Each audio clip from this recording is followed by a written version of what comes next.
go through tellurium, thallium, and yttrium. These are not supposed to be there. This is not something that's common in fog.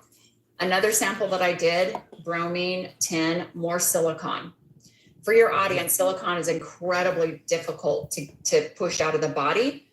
From what I'm gathering, the only thing that can do it is your liver, really, is your liver and pushing the garbage out into your lymphatic system and then sweating it out. And I'll prove it. I'll prove it to your audience, okay? These were some interesting things. You always see platinum and you always see silicon.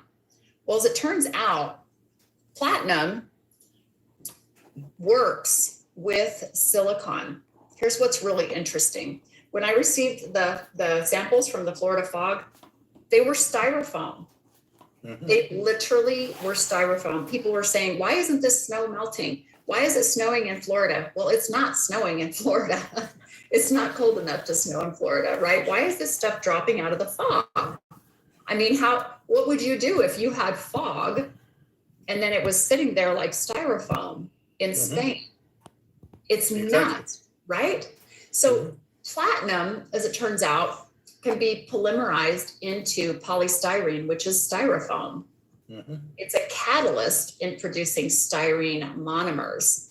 It reacts with silicon. This was all by design.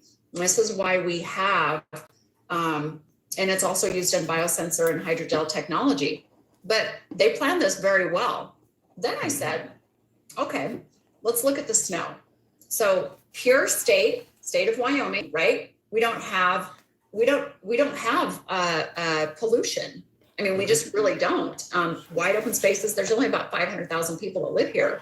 So I started photographing the snow and I'm like, wow, I've been looking at polymers for a couple of years and that's exactly what this is, wouldn't melt. This is most likely something that's looks like graphene, which I can't prove. I can only get elemental analysis, not a full-blown formulation, right, from the electron. But you see here, these are going to be made of silicon, and I'll show you. And who knows what kind of a metal this is. It could be graphene, it could be something else. But again, the same contaminants. Look at the silicon, zirconium this time, yttrium, bromine. Same thing here, bromine, silicon, platinum. Look at that, 40% platinum on this wishbone looking thing. So some of these metals really, really surprised me. Then I said, okay, I'm going to take blood, and this is over 2 years, right? So some of these are, I did a long time ago. And I want to show your audience what I found here.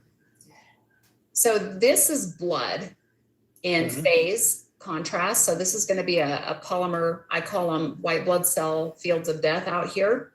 So as I go through and I zero in on this is really, really interesting. It's called comparative microscopy. So I'll take a look under bright field or phase, and then I take it over to the electron and say, oh my gosh, I hope I can find this again, like needle in the haystack. So as I zoom in here, Charlie, I'm going to forward it. And I'm going to ask you, what do you see? Okay, so I'll zoom in here. Do you see this fiber? Yeah. Look at the particles along the fiber. Yeah. So you can see them pulsating, right? Yeah. And for your audience, I look at this, and I've studied synthetic biology books for about 1.5 to 2 years. In synthetic biology, these types of things are labeled as carbon dots or graphene dots, and I thought, those fibers that you see oscillating, it has to be some sort of a superconductive, right? It looks like to me an electron harvest from the blood. They're harvesting something from the blood, and then making it electrical. Well, our blood contains obviously the electrons, right? I was able to find in something called a Buffy coat, where I'm just looking at the white blood cells and what the contaminants are, like what are you gobbling up, and can I reproduce this somehow and isolate it? And I did. And you can see here that, yeah, we've got 36% carbon, but we also have silicon Silicon is a superconductor. It's used in quantum technology, like for its superconductive abilities. But I also have platinum, strontium, and then another look, when I look on the fiber itself, I've got silicon and platinum again, and then tellurium, strontium, platinum, silicon. So basically what I'm saying is the same contaminants that are being sprayed, right, that are in the snow, in the fog, are also in the blood. So then I went through and I said, okay, this is an odd looking red blood cell. In this number 2 spot right here, it looks like a claw. Can you see that on your screen? So again, silicon, strontium, and tellurium. And I'm like, they're spraying this stuff. They're obviously proliferating their tech. I analyzed let's see this one. Yeah, okay, here it is. This was what I call a sensor.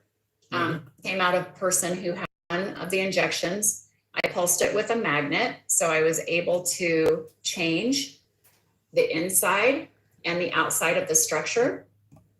So obviously that tells us this is inorganic, right? We know that. It's probably silicon. I didn't have the electron microscope at the time, so I can't prove it. But look what I did find. Yeah. Yeah. So I literally called this guy Pedro because I had to try to slap a name on it because it scared the living daylights out of me. You can see, and so I call this a hydra. It does have some aluminum in it, most likely graphene. But look, does that look like a face to you? Yeah. It's scary, isn't it? Eh? What would you do if that came up on your screen? Oh. I mean, this stuff is real. It's unfortunate, right? It's stranger than fiction. But aluminum, and again, tellurium, most likely has graphene. I can't prove that here. But then I wanted to look at sweat. Okay. How is the body of these things? This is abnormal. This is actually abnormal and tight like a pine tree. Your crystallization. That doesn't happen here anymore. And I thought, geez, this looks more like I'm looking at polymer sweat, like polyethylene glycol, right? And then of course your broken up metals. But I stress to people, sweating is really, really good for you. This is also why they're trying to block out the sun. Some of the nanoparticles that they're using get degraded by the sun. So this is military gadgets are Oh, you gotta be kidding me. This is all normal is pretty insane to me. That's Maria Chrysler, Crisler. That's who's giving you the information. Charlie Ward. And on the Charlie Ward show, but we can't really do this stuff on YouTube. I'm taking a big risk. You can find them on the Rumble. So then when I took it under the electron microscope, let's look at the little particles here, these tiny little particles. So I can zoom in on those and then I can get an elemental ID. And again, look at the silicon, encapsulated in silicon. Very difficult to get rid of. It's not, you can't really take something, like a chemical to break these down. You're going to hurt yourself. But I see europium here which is a lanthanide, which is in their patents. Tellurium, bromine, same stuff, right? Same exact stuff that's being sprayed. So that's part of my work. And then what I did was I broke it down. And for people that think that, there's nano and everything, it's perfectly fine. It's not fine. Over time, you can doesn't matter what the particle's made of, but you get bioaccumulation and you end up with cancer. Okay. So for educational purposes, nano is not fine. In the EU, your companies are required to label products saying that they have nanoparticles in them. In the United States, we don't get that.